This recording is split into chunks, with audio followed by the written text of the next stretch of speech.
Bienvenue sur Comme3Com, le podcast proposé par le blog wowcomcebo.fr. Aujourd'hui, on va parler d'un truc qu'on voit beaucoup sur LinkedIn. Pourquoi parfois un post tout simple, genre presque basique, il marche beaucoup mieux qu'une analyse super fouillée. On va essayer de comprendre un peu cette histoire de contenu et d'algorithme. Oui, c'est une question hyper intéressante. L'idée, c'est de voir un peu ce qui plaît à la machine et puis comment on peut faire quand on veut partager des choses un peu plus denses. C'est ça. On le constate tous, ce décalage. Le petit sondage, pour ou contre le télétravail, hop, ça explose. Et à côté, t'as une super analyse sur l'impact du télétravail qui, elle, rame un peu. C'est quand même déroutant. Bon allez, décortiquons ça. Alors, l'algorithme de LinkedIn, en fait, il est programmé pour aimer ce qui fait réagir vite. Les likes, les commentaires, surtout dans les premières heures. Ça, c'est un signal super fort pour lui. Ah oui, l'immédiateté. Exactement. Et il aime aussi tout ce qui nous garde sur la plateforme, logiquement. Bon, ça évolue tout le temps, mais cette base-là, elle reste. Et du coup, on voit bien ce qui marche pour ça. Les posts où on sent qu'il n'y a pas eu 3 heures de boulot derrière. Les fameux « j'ai quitté mon jog, voici mes 3 leçons », sans trop de détails souvent.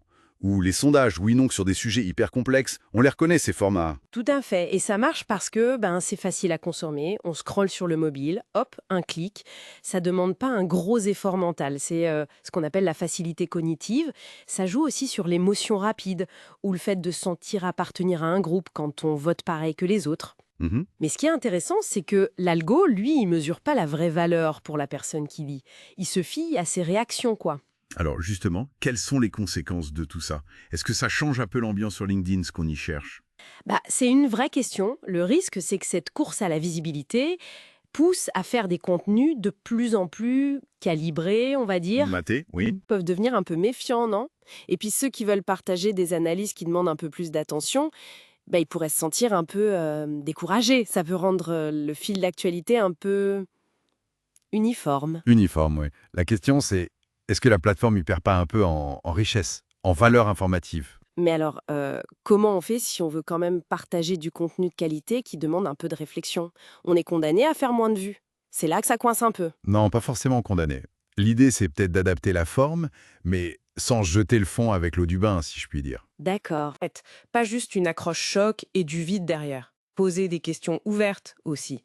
Des questions qui invitent vraiment à discuter dans les commentaires, pas juste à cliquer sur un bouton. Hum. Ou alors une autre piste, c'est découper. Une grosse analyse, on peut peut-être la faire en plusieurs posts plus courts, une sorte de petite série. Ah oui, pas bête. Donc, en gros, il faut être un peu malin, utiliser les règles du jeu, mais sans se renier, quoi. Trouver le bon équilibre. C'est tout à fait ça. Il faut bien soigner l'accroche, bien sûr, aérer le texte pour que ça se lise bien sur écran, être là dans les commentaires pour répondre, pour approfondir.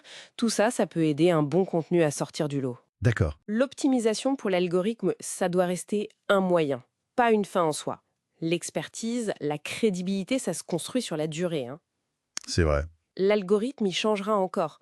Mais une expertise solide, ça reste. Patience et constance, c'est pas mal comme stratégie aussi.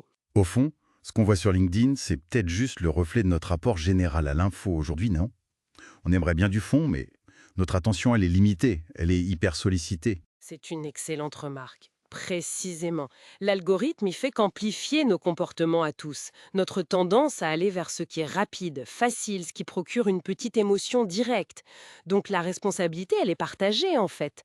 La plateforme a juste ses règles, oui, mais nous aussi comme créateurs, parce qu'on choisit de publier, et comme lecteurs, par ce sur quoi on clique, ce à quoi on accorde du temps, on façonne cet écosystème tous ensemble. Le vrai défi, finalement, c'est peut-être moins de comprendre la technique de l'algo que de réfléchir collectivement à comment on peut redonner de la valeur à la nuance, à la réflexion, dans un monde numérique qui pousse souvent à la simplification. Voilà, une petite question à méditer. Merci de nous avoir écoutés sur Comme3Com. Rendez-vous au prochain épisode.